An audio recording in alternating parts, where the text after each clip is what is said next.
Hey friends, if you wish to fix the issue of Microsoft Edge Sidebar that keeps opening, then please watch this video. I will guide you through the resolution.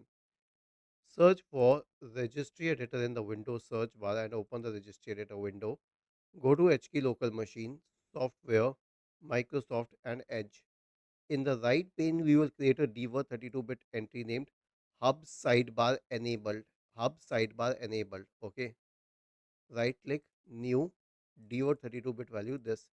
Double click on it and make sure that the value data is 0. Now I'll explain what we are doing.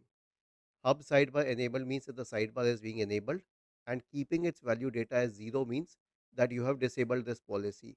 If you have disabled this policy, then the sidebar will be disabled totally. So it won't keep opening, but it won't even open at all. Okay. So that's the point. If it's irritating, then you can permanently disable it. This is the only workaround we have. Was this helpful? If yes, then please subscribe to the channel. If not, then let us know in the comment section of the video on how we could help you further. Thank you for watching this video and have a nice day.